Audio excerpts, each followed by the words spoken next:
चलिए class start करते हैं। आप लोग के पास ईवीएस का बुक है तो उसको निकालिए, और जो जो वर्ड हम पढ़ेंगे, जो जो सेंटेंस हम पढ़ेंगे उसको अंडरलाइन करते जाइए, या फिर आपके पास हाइलाइटर है तो उसको हाईलाइट करते जाइए। ठीक है, हाइलाइटर से हाईलाइट करना ज्यादा अच्छा होगा, क्योंकि वो फिर आपको दूसरी टाइम, सेकेंड टाइम जब आप पढ़ेंगे तो आपको फोकस करेगा कि इसी चीज को, इसी लाइन को पढ़ना है। चलिए सबसे पहले निकालिए दो शब्द शिक्षकों और अभिभावकों से। दिया हुआ है ये हम लोग का पेज, फर्स्ट पेज में ही, स्टार्टिंग में ही दिया हुआ है। दो शब्द शिक्षकों और अभिभावकों से। मिला? मैम मेरे पास बुक फिर बिना बुक का कैसे स्टडी होगा? आप लोग के पास भी बुक नहीं है। निशान जी आपके पास बुक है? जी मैम।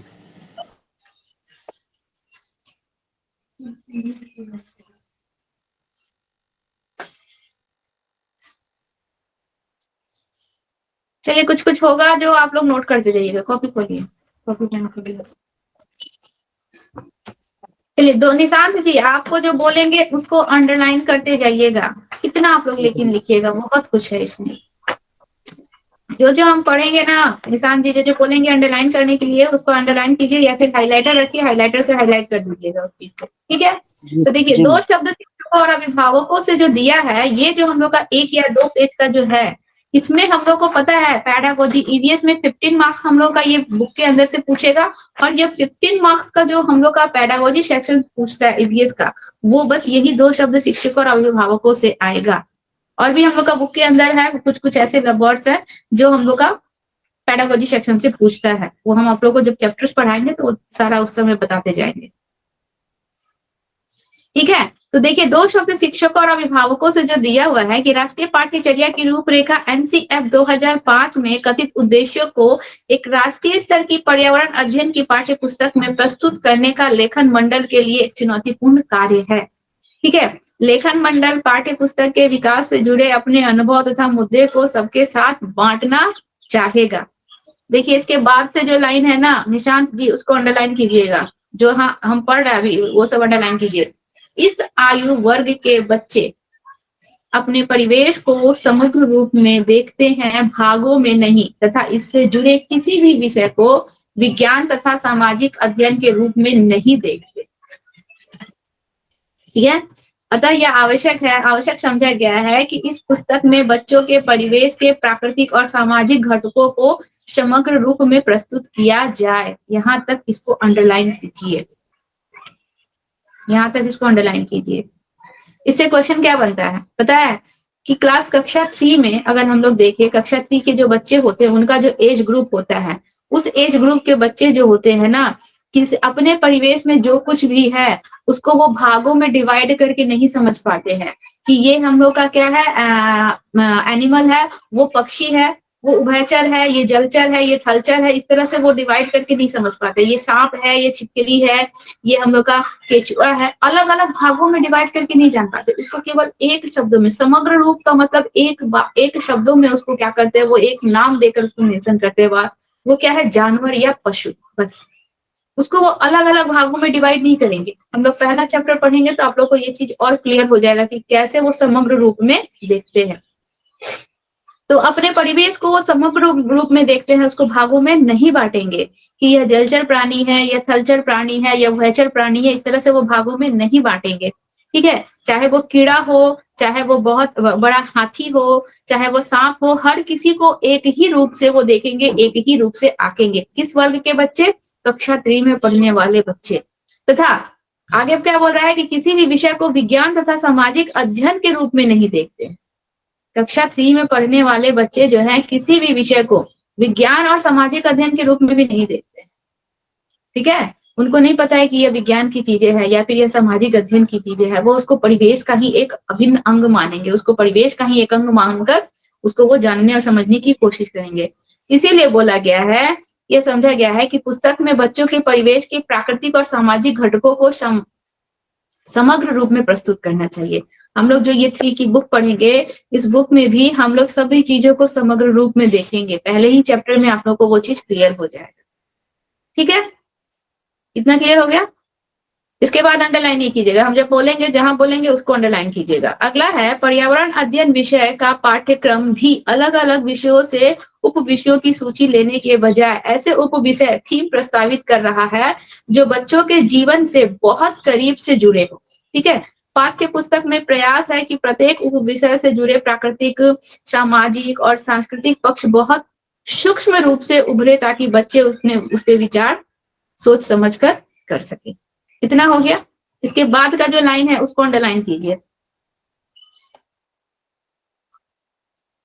आप लोग लिखिए तो इस लाइन को। ठीक है, राष्ट्रीय स्तर पर, इसको अंडरलाइन कीजिएगा निशान जी, राष्ट्रीय स्तर पर कक्षा के, राष्ट्रीय स्तर पर कक्षा के बहुसांस्कृतिक स्वरूप, राष्ट्रीय स्तर पर कक्षा के बहुसांस्कृतिक स्वरूप को प्रतिबिंबित करना एक चुनौतीपूर्ण कार्य है। प्रतिबिंबित करना एक चुनौतीपूर्ण, सांस्कृतिक स्वरूप को प्रतिबिंबित करना एक चुनौतीपूर्ण कार्य है। ठीक है, यह आवश्यक समझा गया है कि सभी बच्चे को महत्व मिले, प्रतिबिंबित करना एक चुनौतीपूर्ण कार्य है, एक चुनौतीपूर्ण कार्य है। यह आवश्यक समझा गया है कि सभी बच्चे को महत्व मिले, यह आवश्यक समझा गया है कि सभी बच्चे को महत्व मिले और उनका सामाजिक, सांस्कृतिक रहन सहन आदि सभी महत्वपूर्ण है। यहां तक आप अंडरलाइन कीजिएगा इंसान जी, महत्व मिले, मिले, उनका सामाजिक, सांस्कृतिक रहन सहन आदि सभी महत्वपूर्ण है। आप लोग एक बार जहां बोला है ना बुक के लिए, क्योंकि इसमें बहुत कुछ है, कहाँ कहाँ क्या क्या लिखेगी, पॉसिबल ही नहीं है, पॉसिबल ही नहीं है। कल जहाँ बोला है एक बार वहां जाके चेक कीजिएगा। ठीक है, एक बार वहां जाके चेक कीजिएगा और इसको 1 से 2 बार, 2 से 3 बार रिपीट करना होगा, पढ़ना होगा, तभी माइंड में जमा होगा। तो देखिए यहाँ पे जो आप लोग, इसको पहले छोड़ दीजिए, मत लिखिए, इसको समझिए आप लोग। देखिए बोल रहा है कि राष्ट्रीय स्तर पर कक्षा के बहुसांस्कृतिक स्वरूप को प्रतिबिंबित करना एक चुनौतीपूर्ण कार्य है। बहुसांस्कृतिक स्वरूप का मतलब क्या होता है? तो बहुसांस्कृतिक स्वरूप का मतलब क्या होता है कि हमारा क्लास जो होता है व्यक्तिगत रूप से भिन्न होता है। क्लास में अलग अलग व्यक्तिगत भिन्नता के बालक होते हैं, बालिकाएं होती हैं, सबकी क्षमताएं अलग होती हैं, सबकी कैपेसिटी अलग होती है। तो अलग अलग क्षेत्र से आते हैं, किसी की भाषा अलग है, किसी का हम लोग का रहने का तौर तरीका अलग है, किसी का हम लोग का रहन सहन अलग, हर एक चीज से वो डिफरेंट है। बहुसांस्कृतिक कहने का मतलब यही पे, यहाँ पे यही बोला रहा है कि क्या है, एक चुनौतीपूर्ण कार्य, एक टीचर के लिए, एक शिक्षक के लिए उस कक्षा को संभालना एक चुनौतीपूर्ण कार्य होता है।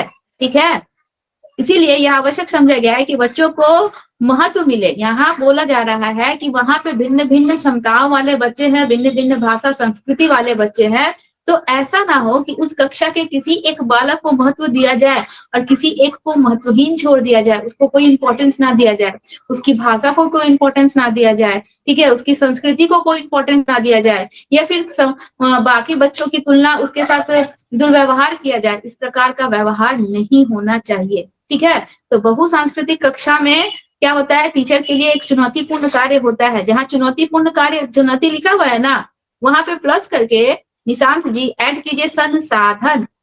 टीचर के लिए क्या है, यह एक चुनौती है, लेकिन चुनौती होने के साथ साथ टीचर जो है एक संसाधन के रूप में भी उसको देखता है।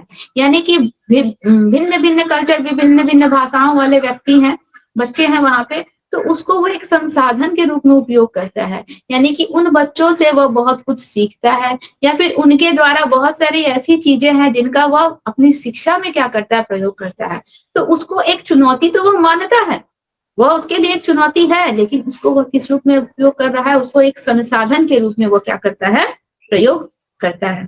ठीक है, तो हर बच्चे के रहन सहन, संस्कृति, खान पान, इन सब को हमें क्या देना चाहिए, महत्व देना चाहिए। ठीक है, इसको अंडरलाइन कर लिए ना, आगे हम जहां बोलेंगे वहां अंडरलाइन कीजिएगा। चलिए आगे का लाइन हम पढ़ रहे हैं। बोल रहा है कि पाठ्य पुस्तक लिखते समय मुख्य प्रश्न था कि हम किन बच्चों को संबोधित कर रहे हैं, क्या वे किसी बड़े शहर के से किसी बड़े विद्यालय के बच्चे हैं या किसी झुग्गर झोपड़ी के स्कूल के बच्चे हैं। इतनी विविधताओं को पाठ्य पुस्तक में कैसे समाहित किया जाए।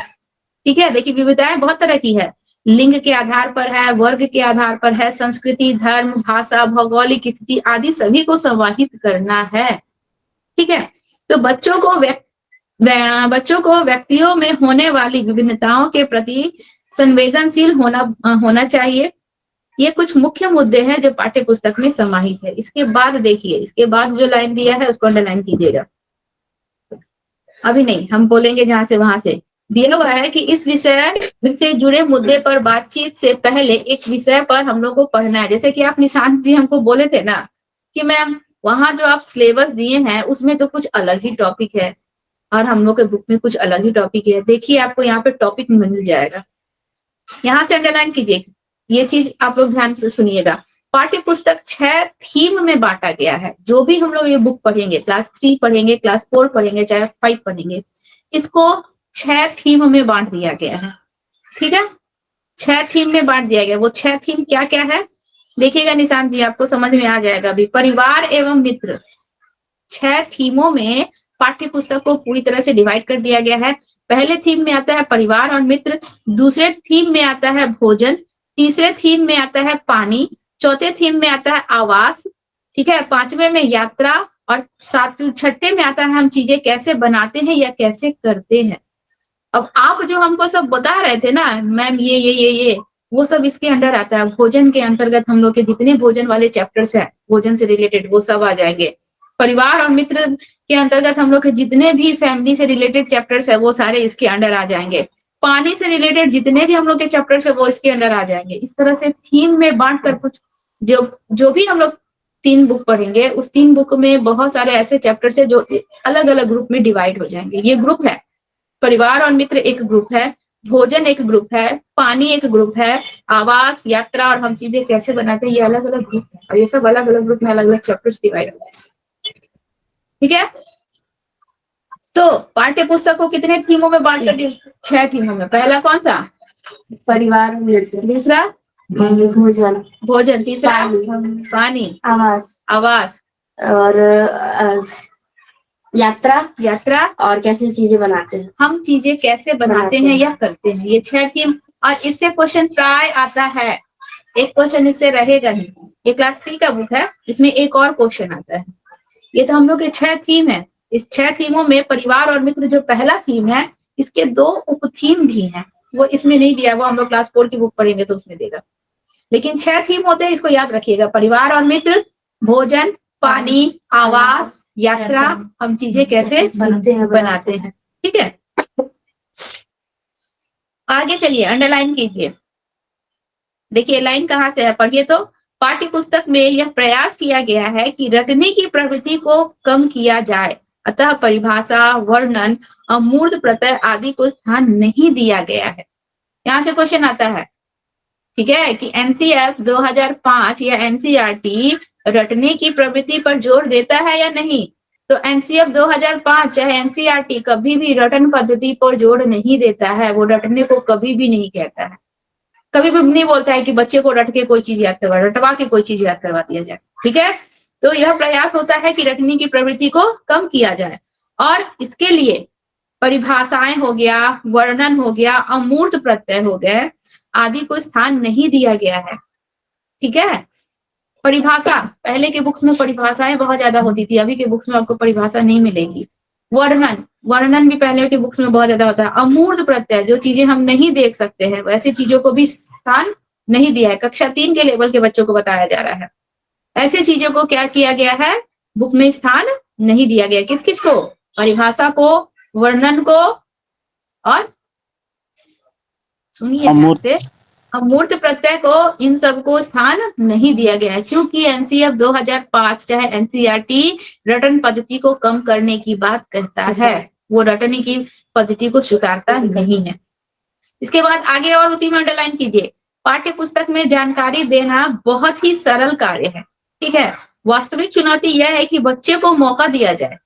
हम केवल बुक पढ़ के बच्चों को समझा दे रहे हैं, ये बहुत ही सरल कार्य है, इजी काम है, ठीक है। हम लोग को बच्चे को ऐसे स्टडी करवाना है, ऐसे शिक्षा देनी है कि बच्चा भी उसमें खुद इन्वॉल्व हो जाए, बच्चा खुद उससे उसमें इन्वॉल्व होके क्या करे, उस शिक्षा को ग्रहण करे, तो बच्चा उसको बहुत अच्छे तरीके से बखूबी ढंग से उसको समझ सकता है, ठीक है। तो वास्तविक चुनौती यह है कि बच्चे को मौका दिया जाए जिससे वे अपने विचार प्रकट कर सके, उत्सुकता को बढ़ा सके, करके सीखे, ठीक है, प्रश्न करे और प्रयोग करे, ठीक है, प्रयोग कर सके। इन सब चीजों को महत्व दिया गया है। क्या क्या चीजों को महत्व दिया गया है कि बच्चे करके सीखे, खुद उसमें इन्वॉल्व होकर सीखे, उत्सुकता को उनका बढ़ावा मिले, प्रश्न करे, प्रयोग करे, ठीक है। ऐसा इन्वायरमेंट हम लोग को बच्चों के सामने बनाना है कि बच्चे जो है उसमें खुद ही इन्वॉल्व हो जाए, उनमें उत्सुकता बढ़े कि ये जो मैम बता रही है इसमें और क्या क्या प्रश्न बन सकता है, वो हमसे प्रश्न पूछे, उनकी उत्सुकताएं बढ़ती जाए, ठीक है। और अपना क्या करें, प्रयोग करें। इस सारे एक्सपेरिमेंट के थ्रू अगर बच्चे स्टडी करेंगे तो वो चीजों को जल्दी क्या करेंगे, ऑब्जर्व करेंगे।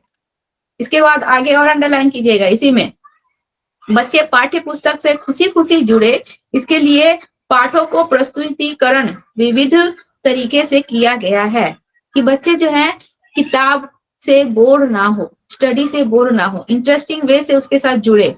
तो क्या किया गया है, जैसे कि किस्से कहानियों को ऐड किया गया है, ठीक है। किस्से कहानियां हो गए, संवाद हो गए, कविताएं होगी, पहेलियां हो गए, हास्य खंड हो गया, नाटक, क्रियाकलाप, इन सब को बुक में ऐड किया गया है ताकि बच्चे जो है किताबों को पढ़ते समय बोर ना हो, ठीक है।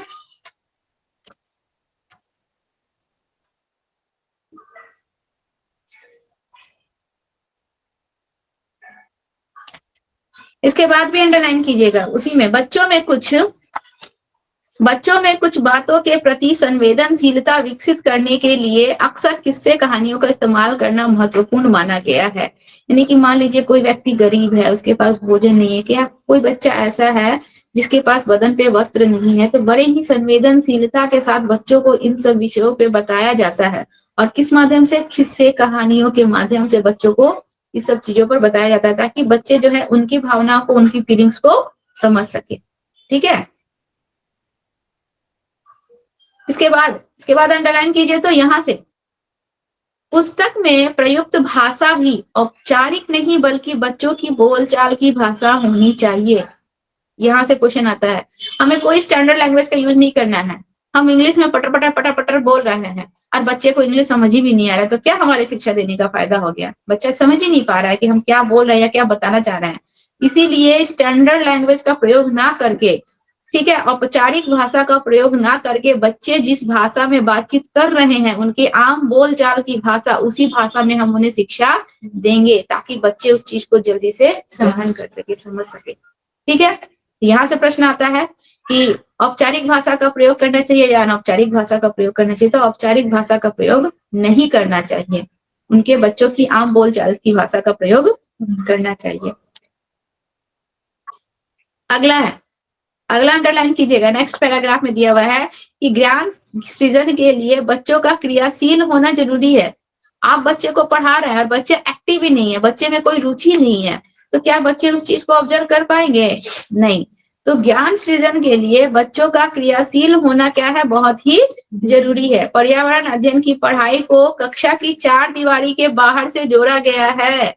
यहाँ से क्वेश्चन प्राय पूछता है, पर्यावरण अध्ययन को कक्षा की चार दीवारी में होना चाहिए। पर्यावरण अध्ययन जो है कक्षा की चार दीवारी से, पर्यावरण अध्ययन कभी भी कक्षा के अंतर्गत नहीं हो सकता है, उसको कक्षा के बाहर हम पर्यावरण से जोड़कर ही बच्चों को शिक्षा देंगे, तो ही बच्चे उस चीज को समझेंगे। बच्चे पेड़ पौधे, पशु पक्षी, इन सब चीजों को देखेंगे तो ही उन चीजों का ज्ञान वो ग्रहण कर पाएंगे, ठीक है। तो पर्यावरण अध्ययन की पढ़ाई को कक्षा की चार दीवारी के बाहर से जोड़ा जाना चाहिए, ठीक है।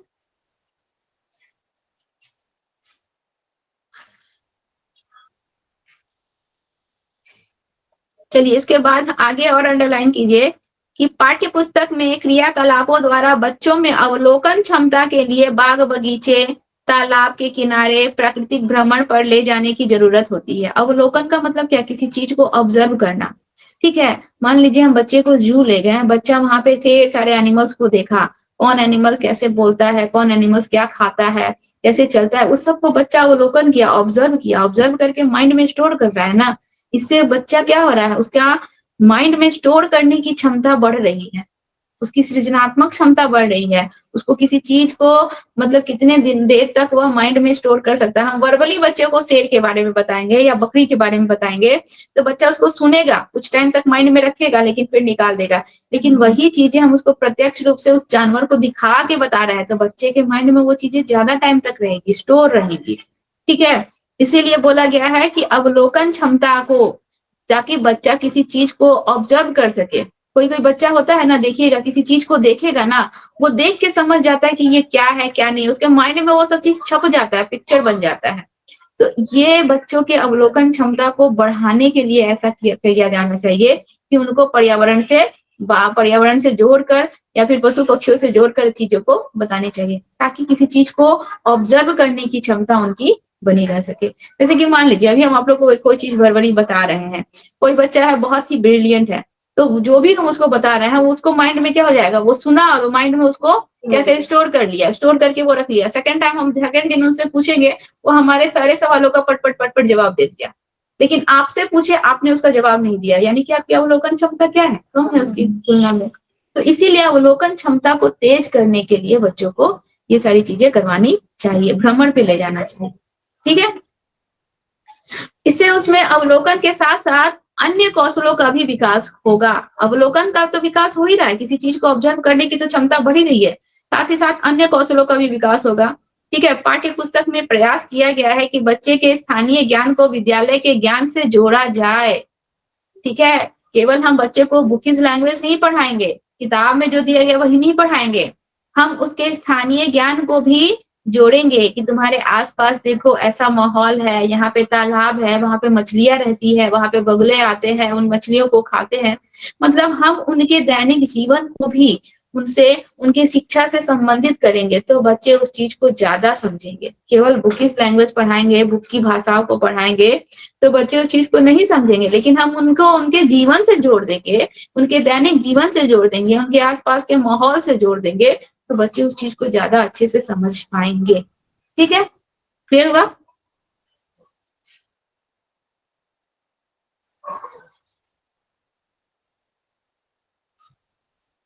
चलिए अभी हम जहां से बोलेंगे उसको अंडरलाइन कीजिएगा।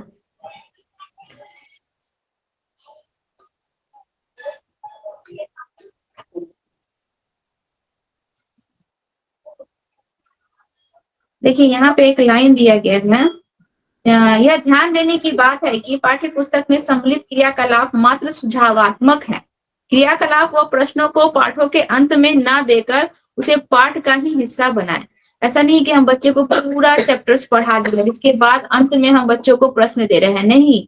हम आपको कुछ कुछ बता रहे हैं, पढ़ा रहे हैं, और बीच बीच में ही बच्चों से क्या कर रहे हैं, उसका अवलोकन ले रहे हैं कि वो हम जो कुछ बता रहे हैं बच्चे को वो माइंड में स्टोर हो रहा है नहीं, बच्चे उसको ध्यान से सुन रहे हैं नहीं है।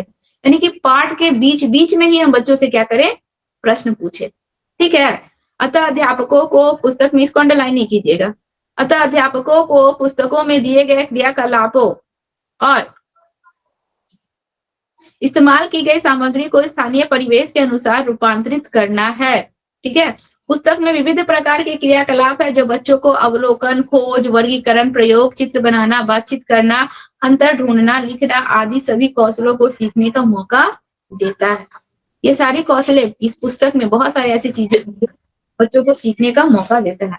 तो पाठ्य पुस्तक में बहुत सारे ऐसे क्रियाकलाप है जिन्हें बच्चे स्वयं अपने हाथों से करेंगे और उसमें क्रियाकलाप कौशल का विकास होगा। बच्चे बहुत से ऐसी चीजें हैं जिसको बच्चों को खुद से करना चाहिए। ठीक है, बच्चे में सृजनात्मकता को उभारना, रचना करने का कौशल और सौंदर्य बोध का विकास भी होगा इससे। क्रियाकलापों के बाद उस विषय पर चर्चा। चलिए इसको आप लोग इसको अंडरलाइन कीजिए तो निशांत जी, क्रियाकलापों के बाद उस विषय पर चर्चा बच्चों को अपने अवलोकन के निष्कर्ष निकालने में सहायक होगी। यानी कि बच्चों को हम किसी काम के लिए क्या कर दिए, एक्टिव कर दिए। हम बच्चे को बोले कि तुम ये चीजें बना कर लाओ, हम उसको एक प्रोजेक्ट वर्क दे दिए बच्चे को। हम मान लीजिए हम उसको वोल्केनो बनाने के लिए दे दिए, एक्टिव वोल्केनो। अब बच्चा उस क्रियाकलाप में क्या हो गया, एक्टिव हो गया, उसने उसमें बहुत अच्छे से इंटरेस्ट लेके उस एक्टिव वोल्केनो को बना के लाया मिट्टी का। ठीक है, अब बच्चा जब उसको बना के लाया, बना के लाने के बाद हमें क्या करना है, उस विषय पर, उस टॉपिक पर बच्चों से चर्चा करनी है, ठीक है। हमको उससे बच्चों से डिस्कस करना है। डिस्कस करने के बाद हमें क्या पता चलेगा कि अवलोकन के निष्कर्ष निकालने में सहायक है कि नहीं। बच्चा जिस चीज को बनाया, जिसमें खुद ही एक्टिव होके, पार्टिसिपेट होके बच्चा बनाया, क्या बच्चा उसका अवलोकन सही से किया, उसको सही से ऑब्जर्व किया कि ये एक्टिव वोल्केनो है तो ये किस तरह से एक्टिव होता है, ये कब एक्टिव होता है, किस एरिया में एक्टिव होता है, बच्चा उसको सही से अवलोकन किया या नहीं, यह निष्कर्ष हम लोग निकालेंगे। कि ऐसा तो नहीं है ना है कि बच्चा केवल उसको प्रोजेक्ट वर्क दिया गया और बना लिया गया, नहीं। बच्चा को जब कोई प्रोजेक्ट वर्क दिया जाता है, फिजिकली कोई वर्क करने के लिए दिया जाता है, तो बच्चा बहुत इंटरेस्ट लेके उसको करता है और उसके सारे चार चीजों की जानकारी करता है, वो उसका अवलोकन कर लेता है, उसको माइंड में ऑब्जर्व कर लेता है कि ये ऐसे होगा, ठीक है। ये हम लोग का एक्टिव वोल्केनो है, ये टाइम टाइम पे क्या होता है, हम लोग का टाइम टाइम में इसमें वोल्केनो हम लोग का इरप्ट होते रहता है, वोल्केनोज। और कभी भी ये वोल्केनो इरप्ट होते हैं, इस वजह से आसपास के एरियाज को हम लोग को क्या किया जाता है, खाली कर दिया जाता है। वहां पे होम्स जो होते हैं वो टेम्पोररी होते हैं, वहां के लोग परमानेंट होम बना के नहीं रहते हैं। ये हम लोग का वोल्केनोज जो है जब कूल डाउन हो जाता है तो इससे हम लोग का एग्नियस रॉक्स बनता है, तो ये सारा बच्चा अवलोकन कर लेता है। तो हम लोग बच्चे के इस नॉलेज से क्या जाने कि बच्चे ने जो अवलोकन किया वो सही अवलोकन किया, बच्चा जो है ध्यान से इन चीजों को पढ़ रहा था, समझ रहा था, जान रहा था, ठीक है।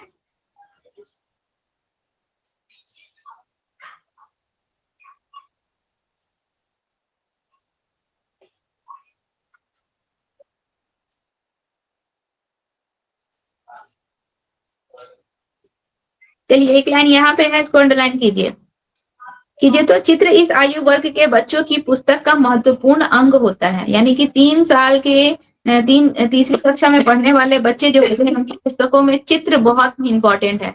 चित्र को देखकर बच्चे अट्रैक्टिव होते हैं, अट्रैक्ट होते हैं और उसको देखकर वो बच्चे क्या करते हैं, पढ़ने के लिए, पढ़ने की उनमें रुचि आती है, ठीक है।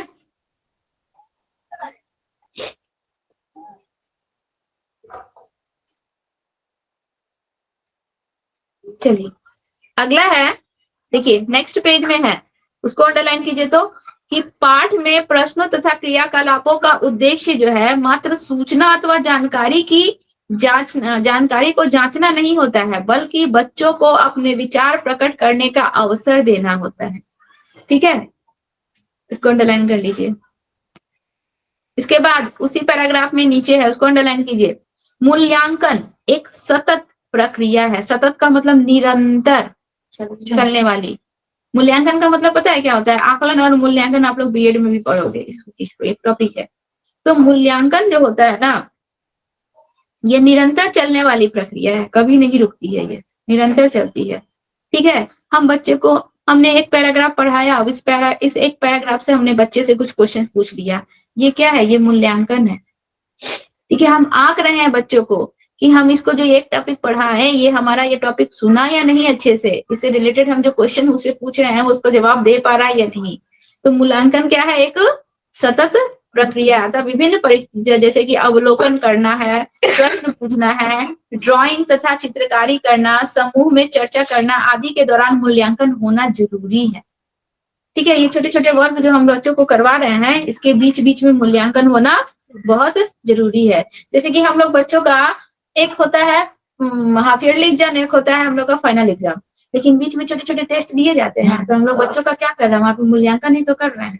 टेस्ट लेके हम पता कर रहे हैं कि इतना जो टॉपिक पढ़ा बच्चा है उसमें उसको क्या नॉलेज है, ठीक है। तो यह मूल्यांकन क्या होता है, बहुत ही इंपॉर्टेंट होता है। इसीलिए विभिन्न क्रियाकलापों एवं प्रश्न पाठ के अंदर ही दिए हैं, अंत में नहीं, उन्हें इसी क्रम में करवाना उचित है। इसको नहीं अंडरलाइन करना, इसको छोड़ दीजिए। चलिए अब एक अंडरलाइन कीजिए, सबसे नीचे वाला पैराग्राफ, सबसे लास्ट वाला पैराग्राफ, उसमें दिया हुआ है एनसीएफ 2005 के अनुसार, ठीक है। इससे क्वेश्चन आता है, बहुत इंपॉर्टेंट लाइन है ये। एनसीएफ 2005 के अनुसार कक्षा 1 और 2 में, ठीक है, पर्यावरण अध्ययन एक विषय के रूप में नहीं है। हम लोग, आप लोगों को क्या बोले, 3, 4 और 5 में ही पर्यावरण अध्ययन मिलेगा, 1 और 2 में क्यों नहीं मिलेगा, 1 और 2 में ईवीएस नहीं होता है, ठीक है। यहाँ पे देखिए वही क्वेश्चन दिया है कि एनसीएफ 2005 के अनुसार कक्षा 1 और 2 में पर्यावरण अध्ययन एक विषय के रूप में नहीं है, उसको एक सब्जेक्ट नहीं माना गया है।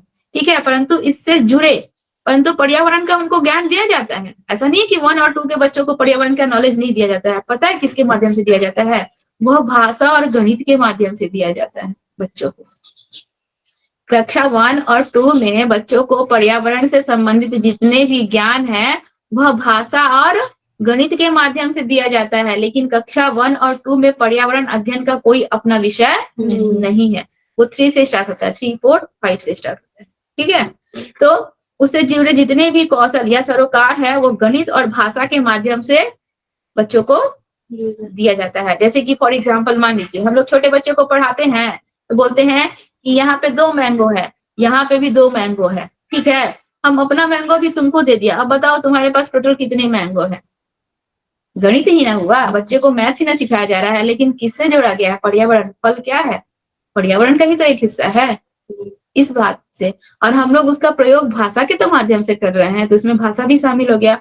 तो कक्षा 1 और 2 में पर्यावरण अध्ययन से संबंधित कोई विषय नहीं होता है। यह जो है भाषा और गणित के माध्यम से बालकों को सिखाया जाता है। ठीक है, इसको याद रखिएगा आप लोग।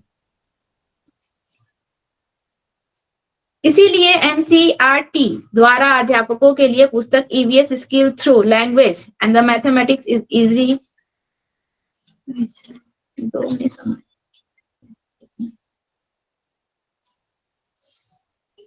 बस इतना ही अंडरलाइन कीजिए। ठीक है, बस इतना तक आप लोग इसको पढ़ना है, इसको बार बार रिपीट करना है। इसे क्वेश्चन आएगा, कैसे कैसे क्वेश्चन आएंगे, क्वेश्चन जब सामने आएगा खुद ही समझ में आएगा। चलिए अब चैप्टर निकालिए। पहला चैप्टर है डाल डाल पर ताल ताल पर। चैप्टर मिला? डाल डाल पर ताल ताल पर। पहला एक क्वेश्चन बना था ना कि इस आयु वर्ग के बच्चे हर चीजों को समग्र रूप में देखते हैं, ठीक है, भागों में बांटकर नहीं देखते हैं। इस चैप्टर में हम लोग को यही दिख जाएगा। देखिए, आपको पिक्चर दिख रहा है निशांत जी? उस पिक्चर में कबूतर है, बंदर है, एक ही पेड़ पर, तितली है, कौवा है, गिलहरी है, हर प्रकार के एनिमल है ना? बच्चा जो है ये नहीं बोलेगा कि ये तितली है, ये हम लोग का इंसेक्ट है, ये पक्षी है, ये एनिमल, ये जानवर है। ऐसे कभी बच्चा नहीं बोलेगा। सब बच्चे सबको क्या बोलेगा? सबके सब क्या है? जानवर है, सब जानवर है। ठीक है, देखिए आप लोग को ना ये सब ये जो बुक है ना, ये सब फिजिकली बुक पढ़ने वाली चीज है, बहुत इंटरेस्टिंग है।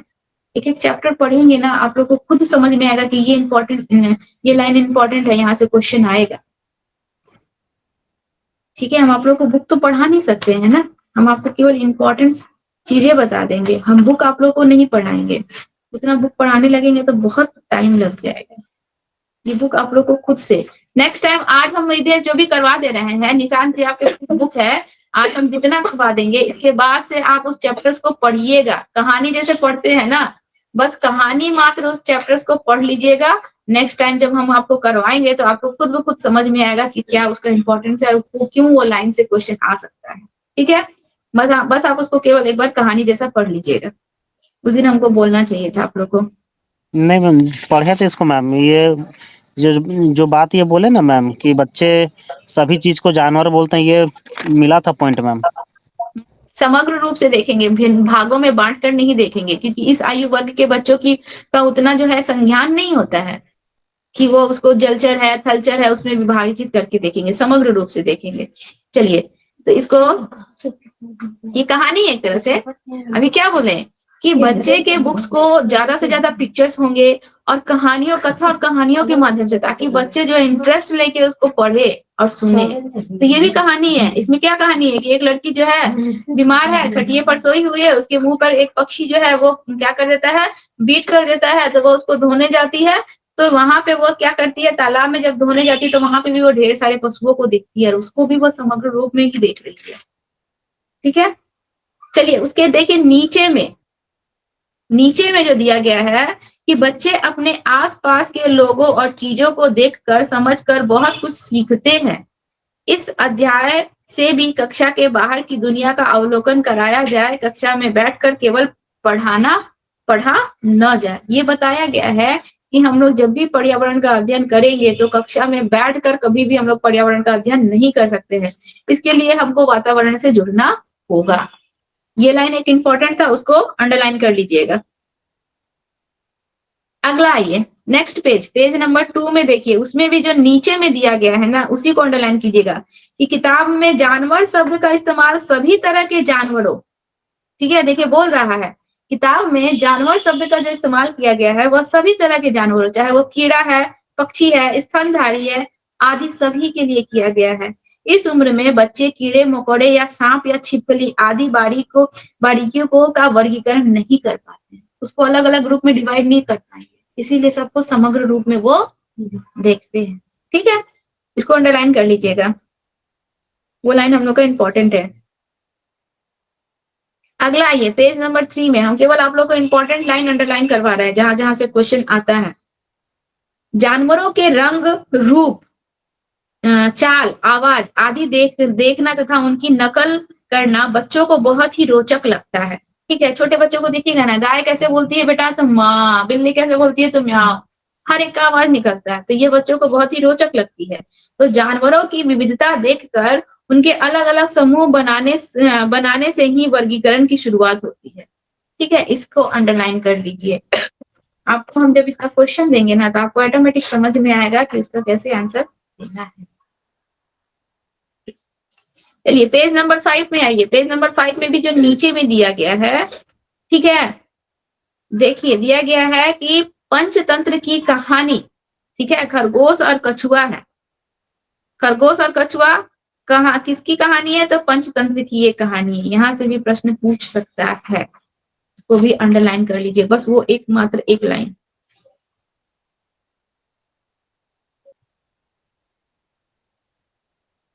पेज नंबर 6 में आइए, देखिए पेज नंबर 6 में एक क्वेश्चन दिया गया है। यहाँ से जो नीचे वाला जो होता है ना, ज्यादातर वो पेडागोजी सेक्शन से वहां से क्वेश्चन पूछा जाता है कि बच्चे को सृजनात्मक गतिविधियां जैसे कि उंगलियों है और अंगूठे का रंग, ठीक है, लगाकर चित्र बनाना अच्छा लगता है, उन्हें अपनी इच्छा से अलग अलग तरह के डिजाइन बनाने के लिए प्रोत्साहित करें। ठीक है, तो भी अंडरलाइन कर लीजिए। चलिए नेक्स्ट पेज नंबर 9 में नीचे में दिया गया है, उसमें आइए, उसको अंडरलाइन कीजिए कि जिक्सा ऐसा बनाया जाए कि उसमें कुछ चुनौती हो। जिक्सा पजल जाते हैं ना, पजलिंग वाला जो गेम होता है बच्चों को दिया जाता है, तो उसको बोला गया है कि ऐसा बनाया जाए एकदम इजी नहीं हो, बच्चों के लिए क्या हो, थोड़ा टफ हो, बच्चों के लेवल के अनुसार थोड़ा टफ हो, थोड़ा चुनौतीपूर्ण हो। ठीक है, सीधे सीधे टुकड़े ना हो जो आसानी से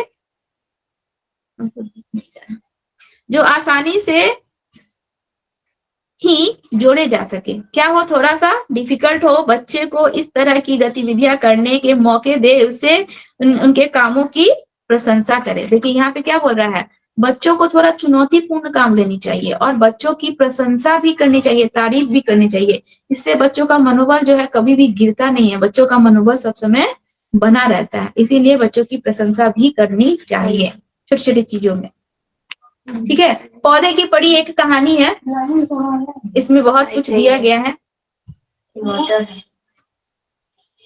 इसको हम पढ़ेंगे। आप इस कहानी को पूरा पढ़िएगा, जो भी शुरू से लेके अंत तक जो ये पौधे की पड़ी जो कहानी दी गई है ना, इसको पढ़िएगा। हम इसमें जो इम्पोर्टेंट लाइन है उसको आपको बता देते हैं। क्लास 3 में बहुत ज्यादा इम्पोर्टेंट नहीं है, ठीक है, मजा आएगा आप लोग को क्लास 4 पढ़ने में, उसमें बहुत कुछ है। देखिए पेज नंबर 13 में आइए, उसमें दिया गया है कि बच्चों को कविता गाना अच्छा लगता है, उन्हें जबरदस्ती याद करने को नहीं कहा जा सकता है। हम उस पर कोई प्रेशर नहीं डाल सकते हैं बच्चों पे, जबरन हम लोग उसको क्या कर सकते हैं, कविता को याद करने के लिए नहीं कह सकते हैं। तो कविता को हम लोग क्या कर सकते हैं, गाने के माध्यम से गा गा के बच्चों को क्या कर सकते हैं, सिखा सकते हैं। तो अच्छा होगा कि सभी बच्चे कक्षा में साथ साथ गाएं। देखिएगा छोटे क्लासेस के बच्चों को जो टीचर्स राइम सिखाती है तो वो कविता के माध्यम से एक सुर ताल में गा गा के सिखाती है, क्योंकि बच्चों को उसी वे में सीखना ज्यादा पसंद होता है। चलिए पेज नंबर 14 में, पेज नंबर 14 में नीचे में देखिए दिया गया है एक लाइन, ये इंपॉर्टेंट है, इसको अंडरलाइन कीजिए कि मशहूर कलाकार विष्णु चिंचालकर इंदौर मध्य प्रदेश के रहने वाले थे। ठीक है, सूखे पत्तों से बढ़िया चित्र बनाते हैं, यह कलाकारी भी उन्हीं से प्रेरित है। इस लाइन को पूरा अंडरलाइन कर लीजिए। पूछ देता है क्वेश्चन कि मशहूर जो हम लोग के कलाकार थे विष्णु चिंचालकर, वो क्या करते थे, तो सूखे पत्तों से बढ़िया कलाकारी करते थे। या फिर पूछ देगा कि वो कहाँ के रहने वाले थे, वो मध्य प्रदेश के रहने वाले थे, वो कोलकाता के रहने वाले थे, वो हैदराबाद के रहने वाले थे। पूछ देगा कभी। हाँ, नाम भी दे देगा, नाम भी दे देगा। ठीक है, विष्णु चिंचालकर। इसीलिए इस चीज को एक से दो बार पढ़ना पड़ता है बुक को। नेक्स्ट देखिए, पेज नंबर 16 में नीचे में ही दिया हुआ है कि पेड़ पौधों के बारे में जानकारी लेने के लिए बच्चे अपने बड़ों से पूछे तथा किसी किसान या माली से पता करे। पेड़ पौधों के प्रति संवेदनशीलता, उससे जुड़े अनुभवों को छोटे छोटे किस्से सुनाकर विकसित किया जा सकता है। मतलब पेड़ पौधे को ऐसे तोड़ना नहीं चाहिए, फूलों को डंठलों को तोड़ के फेंकना नहीं चाहिए, इसके प्रति बच्चों को ज्ञान देना चाहिए। ये सब चीजें हम लोग इसमें देखेंगे। चलिए नेक्स्ट, पेज नंबर 17 में जस्ट नीचे वाला जो लाइन है उसको अंडरलाइन कीजिएगा कि बच्चों को किसी एक पेड़ से रिश्ता बनाने के लिए प्रेरित करें। मतलब किसी एक पेड़ से वो अपना रिलेशन बना ले, पौधा लगाए, उसको पानी दे, उसको खाद दे, उसका डेली सेवा करे। ठीक है, तो उसे पानी देना, उसकी देखभाल करना, उसकी बारीकी से देखभाल करना, पर्यावरण के प्रति उसका लगाव भी बढ़ेगा। इससे बच्चों का पर्यावरण के प्रति लगाव भी बढ़ेगा और वो कैसे किस प्रकार बढ़ रहा है वो भी आएगा। चलिए, हम लोग 6 थीम पढ़े थे ना, कौन कौन सा थीम था? परिवार, परिवार, मित्र, भोजन, पानी, आवास, यात्रा और क्या कैसे बनाते हैं। अभी एक चैप्टर दिख रहा है निशान जी, पानी रे पानी। ये जी पानी मैम। के ग्रुप में चला जाएगा। ये पानी थीम 6 थीम था ना, 6 थीम में एक थीम था ना पानी। ये चैप्टर जी पानी मैम। के थीम में चला जाएगा। ठीक है, पानी रे पानी एक स्टोरी है, हम लोग का कहानी है, कविता है। इस चैप्टर में कुछ भी नहीं है, इस चैप्टर में आपको कुछ भी अंडरलाइन नहीं करना है। हाँ, पेज नंबर 23 में कुछ दिख रहा है, 2 समान ग्लास है, एक ग्लास बड़ा है और दूसरे में चौड़ा मुंह वाला ग्लास है। ये चीजें हम आप लोग को जब वाइगोस्की जी पढ़ाएंगे, प्याजे जी, ठीक है, तो ये ऑब्जर्वेशन हम आप लोग को उस समय बताएंगे। ठीक है, तो कहते हैं ऑब्जर्वेशन, ये हम लोग अब प्याजे जी वाला जो चैप्टर पढ़ेंगे ना, टॉपिक पढ़ेंगे, उसमें पता चलेगा। लेकिन फिर भी आप लोग को हम यहाँ पे बता रहे हैं। देखिए ऑब्जर्वेशन में दिया क्या है कि हिरेन और छुटकी को बहुत गर्मी लग रही थी। अंकल ने कहा रुको, मैं तुम्हें आम का पन्ना देता हूँ। ठीक है, उन्होंने 2 स्टील के ग्लास भर कर बच्चे को पकड़ाया, पर छुटकी ने जिद पकड़ी कि मुझे तो कांच के ग्लास में ही पानी पीना है। अंकल ने पन्ना एक कांच के ग्लास में पलट दिया, पर नहीं, छुटकी फिर भी नहीं मानी। बोली अंकल आपने मुझे तो कम दे दिया। ठीक है, दिख रहा है नीचे में कांच का ग्लास है, उसका चौड़ा मुंह है और जो स्टील का ग्लास है वो लंबा मुंह वाला है। तो छुटकी को क्या ऐसा लग रहा है, अभी हम लोग जो अवलोकन वाला पढ़ रहे थे, ये अवलोकन कर रही है। अब उसको छुटकी को क्या लग रहा है कि अंकल हमको कम दे रहे हैं। उस समय जो था वो सेम था, लेकिन अब उसको क्या लग रहा है कि कम दे रहे हैं। तो यहाँ पे छुटकी को ऐसा लग रहा है कि अंकल जो है उसको कम दे रहे हैं, उसको अवलोकन करने नहीं आ रहा है। ठीक है, ऑब्जर्वेशन करने नहीं आ रहा है कि वो चौड़े मुंह वाला ग्लास है, तो उसका क्वांटिटी तो वही है, लेकिन वो ज्यादा आइडिया में फैल गया है। इस चीजों को हम लोग प्याजे जी वाला चैप्टर पढ़ेंगे ना, तो उसमें हम लोग जानेंगे। चलिए नेक्स्ट चैप्टर आइए, चैप्टर 4 में आइए, पेज नंबर 25। पेज नंबर 25, उसमें एक लाइन है, इससे क्वेश्चन आता है। देखिए अंडरलाइन कीजिएगा, पहला ही लाइन है, हमारा पहला स्कूल कौन सा है, वह है हमारा परिवार। ठीक है, इसको अंडरलाइन कीजिए।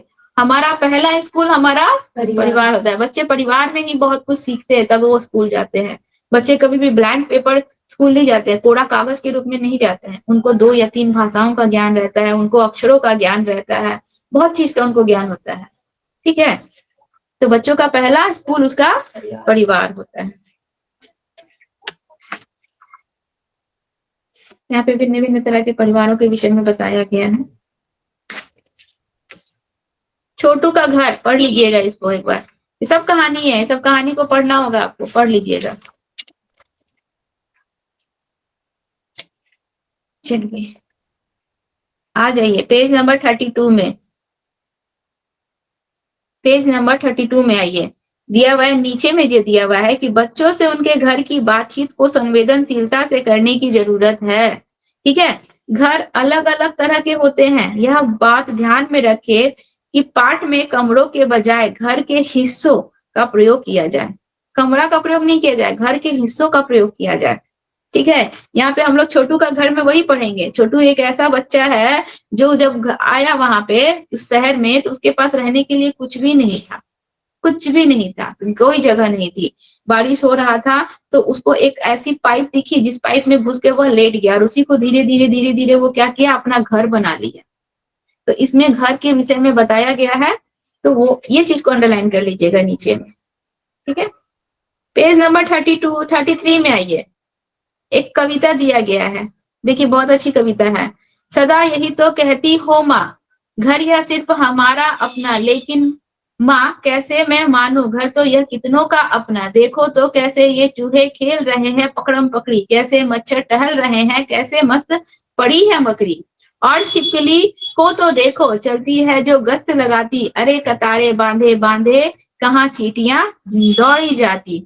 और उधर आंगन को देखो पंछी कैसे झपट रहे हैं, बिल्कुल दीदी और मुझ जैसे किसी बात पर झगड़ रहे हैं।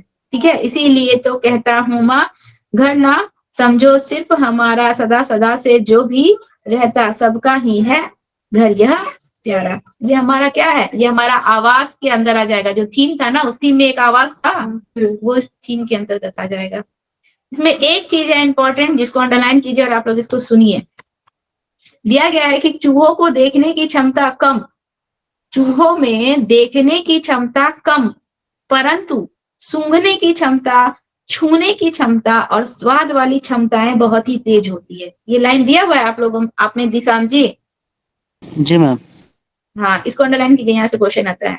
किसमें, चूहों में देखने की क्षमता कम होती है, उसको देख, वो सही से देख नहीं पाता है, लेकिन उसका छूने की क्षमता, सूंघने की क्षमता, स्वाद वाली क्षमता है। देखते हैं चूहा किसी चीज को सूंघ सूंघ के ऐसे अपने मूंछों से सूंघ सूंघ के जाता है, तो उसमें सूंघने, छूने और स्वाद वाली क्षमताएं बहुत ज्यादा क्या होती है, तीव्र होती है।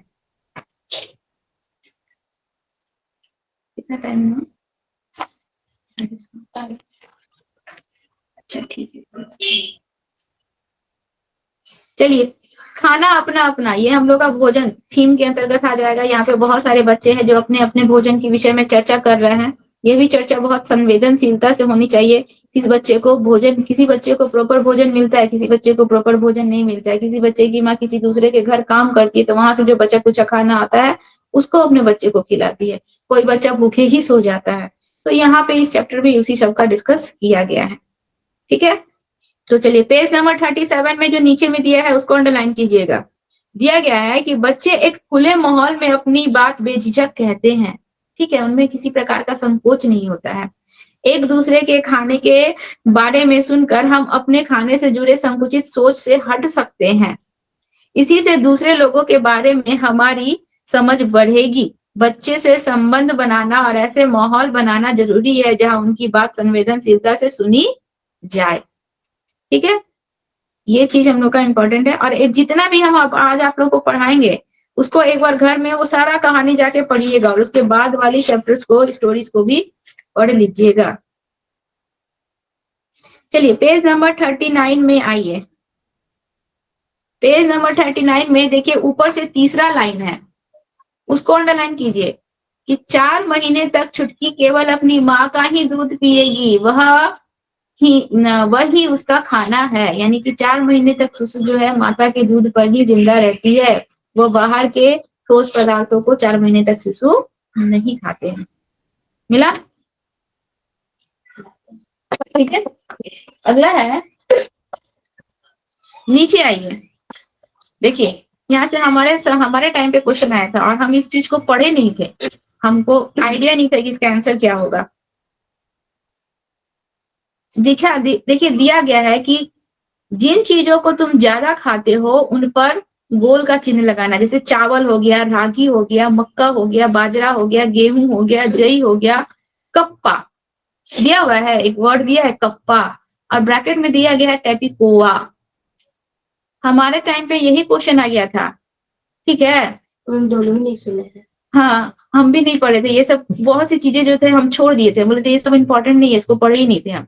और यहीं से क्वेश्चन आ गया था कि कप्पा किसको कहते हैं? टैपिकोआ को कहते हैं या फिर अनानास को कहते हैं या सेब को कहते हैं और केला को कहते हैं, ऐसे ऑप्शन दे दिया गया। तो हम ये जानते ही नहीं थे कि कप्पा टैपिकोआ को कहते हैं, लेकिन फिर भी अंदाजन टिक मार के आए थे। ठीक है, तो क्या को कहते हैं? बता दें। कप्पा टैपिकोआ को का ही दूसरा नाम क्या है? कप्पा है। वो क्या होता है? ये हम लोग का टैपिकोआ जो है ना, केरला में फलने वाला एक प्रकार का फल है जो जमीन में, केरला में अच्छा, फलने वाला एक प्रकार का फल है जो जमीन के अंदर फलता है। जमीन के टैपिकोआ जमीन के अंदर होता है, और वहां के लोग जो है उबला हुआ टैपिकोआ खाना बहुत पसंद करते हैं। जैसे कि हम लोग का शकरकंद होता है, हम लोग बॉईल करके खाते हैं, उसी तरह से यहाँ वहाँ के लोग जो है टैपिकोआ खाना बहुत पसंद करते हैं। ठीक है, तो इसको अंडरलाइन कर लीजिएगा। कप्पा और टैपिकोआ एक ही नाम है, कप्पा को ही टैपिकोआ, टैपिकोआ को ही कप्पा कहते हैं। यहाँ से क्वेश्चन आया था 2021 में।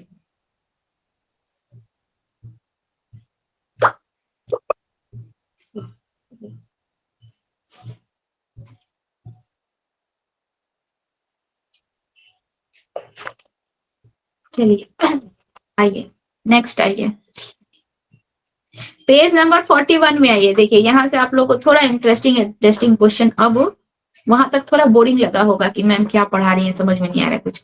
अब देखिए यहाँ से थोड़ा अच्छा लगेगा, यहाँ से थोड़ा अच्छे अच्छे क्वेश्चन हो जाएंगे।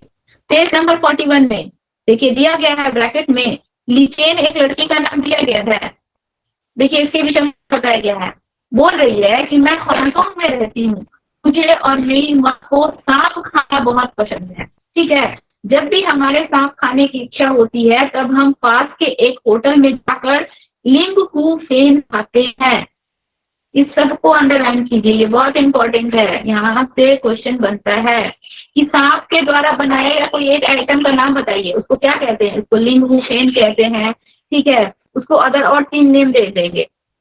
ठीक है, और ये कहाँ का भोजन है, ये भी क्वेश्चन पूछ लेगा कि लिंग हू फेन कहाँ का भोजन है, तो ये हांगकांग का भोजन है। हांगकांग के लोग सांप के बना हुआ आइटम लिंग हू फेन खाना ज्यादा पसंद करते हैं। हम ये दोबारा पूछेंगे, हम अगर 1 या 2 सप्ताह में ये ईवीएस का बुक कंप्लीट कर देते हैं तो हम तीसरे सप्ताह में इससे क्वेश्चन पूछेंगे, क्योंकि ये आप लोग के माइंड में एकदम रटा हुआ होना चाहिए। इसको रटना नहीं है, इसको खाली एकदम स्टोरी की तरह एकदम इजीली वे में पढ़ना है 1 से 2 बार, और हम क्वेश्चन पूछेंगे आप लोग को ऑटोमेटिक ये अपने आप याद रहेगा। अच्छा, गाड़ी आ गया क्या? तो बड़ा जल्दी आ गया। ये वाला हम लोग लाइन कंप्लीट कर लेते हैं। अगला क्या हम वो सांप का बना हुआ भोजन जिसको लिंग हू फेन कहते हैं वो ज्यादा पसंद होता है। ठीक है, दूसरा क्वेश्चन पूछ रहा है, बोल रहा है कि मैं कश्मीर में रहती हूँ, सरसों के तेल में बनी मछली मुझे बहुत पसंद है। ध्यान से सुनिएगा, यहाँ पे 2 तरह से क्वेश्चन। हाँ, अच्छा, मैं कश्मीर में रहती हूँ, सरसों के तेल में बनी हुई मछली मुझे बहुत पसंद है। कश्मीर को सरसों के तेल में। आगे सुनिए, एक बार हम गोवा गए थे, वहां हमने मछली खाई पर स्वाद बहुत ही अलग था। ठीक है, माँ ने कहा अरे यह तो नारियल के तेल में बनी समुद्र की मछली है, स्वाद तो अलग होगा। यानी कि कश्मीर में किस तेल में मछली बनाई जाती है? सरसों के तेल में। और गोवा में किस तेल में मछली बनाई जाती है? नारियल। यहाँ से क्वेश्चन आता है, यहाँ से क्वेश्चन आता है, आता ही आता है, ये सब ध्यान में रखना है। ठीक है, दे देगा कि कश्मीर में लोगों को नारियल के तेल में बनी हुई मछली खाना बहुत पसंद है, तो क्या ये सही है? नहीं, कश्मीर के लोगों को सरसों के तेल में और गोवा के लोगों को नारियल के तेल में। अगला क्वेश्चन है, देखिए टैपिकोआ वाला क्वेश्चन आएगा यहाँ पे।